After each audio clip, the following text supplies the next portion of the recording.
Dictation number SV200 TN005. Get ready. Start. Sir, I am very thankful to all the honorable members who took part in the debate on the budget for their criticism as well as for their appreciation. I must at the outset frankly admit that the criticism was not as biting as it generally used to be on such occasions. There have been criticisms on general issues as well as on specific items of taxation in my budget proposals.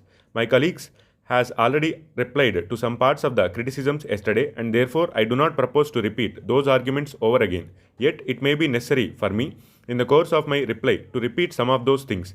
Before I deal with any individual item, I should like to take up 2 or 3 matters of criticisms which have been made perhaps on account of lack of knowledge about those matters. There is a misconception in the minds of some honorable friends about the scope of PL 480 agreements. It was said that they were dumping on their surplus goods which otherwise they could not absorb and charged exorbitant rates from us. Nothing could be farther from the facts. It is true that there is surplus there, but that does not mean that they are bound to give us those surplus things. The main advantage in these agreements is that we obtain essential agricultural commodities without any liability for payment in foreign exchange. It is not possible to get this sort of concession from any other country. I would now come to the question of growth of civil expenditure. This also is a question which exercises out minds every year. I have explained at a great length last year what this civil expenditure meant. If it is properly analyzed, it will be seen that the rise in civil expenditure does not mean rise in the expenditure only on administrative services. The rise in civil expenditure is on account of various other social welfare activities and amenities which government are called upon to undertake from time to time for the people.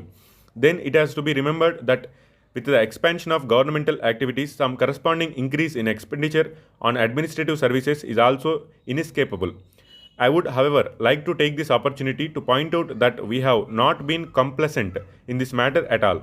We always endeavor to see that we secure the maximum possible economy consistent with efficiency and avoiding wastage in public expenditure. If only we have a proper and expanding developmental activities which are responsible to a large extent for the extra expenditure. Therefore, by any stretch of imagination, it cannot be termed either wastage or extravagant expenditure. But I would certainly admit there is always scope for curtailing expenditure, and we are trying to all the while to see that we do it. Surely, we learn much by experience every day. From the angle, I have no hesitation in saying that I am grateful for all the criticisms, because criticisms, when they are constructive, help us to be on our guard and constantly see that we account for every paisa that we spend. The question of deficit financing has been harassing us. I cannot say that it is indulged in with any flair for indulging in it, but in an underdeveloped economy, it becomes inevitable. The only thing we should guard against is that it does not result in inflation. My own assessment is that it has contributed very little to inflation in this country. The prices of articles have risen not because there is deficit financing, but because the agricultural prices have risen. No doubt, there are many reasons that have contributed to inflation, so one cannot blame deficit financing alone for that. While there is rise in prices of articles, there is constant demand for rise in wages for employees in all walks of life. Organizations also press for more prices for certain agricultural produces. All these factors have got to be carefully analyzed and proper remedies found. We do not contemplate taking any strong measures to check such tendencies, as we have great consideration for and believe in democratic methods. We earnestly believe that in course of time all of us will realize the imperative need to cooperate with each other to arrest the growing increase in prices. That is the best and also dependable way of controlling the prices. I should like next to refer to the question of land reforms. It was pointed out that land reforms are not progressing as fast as they should. Ever since we took over, we have been taking steps to usher in land reforms for the benefit of the poor ryots who are engaged in tilling the soil and producing the food grains needed for the vast multitude of people of this country. Some impatience on the part of the opposition members is necessary to some extent so that we do not become complacent. But if we become unduly impatient, we may even destroy the whole progress of land reform and we will not derive the benefit from them.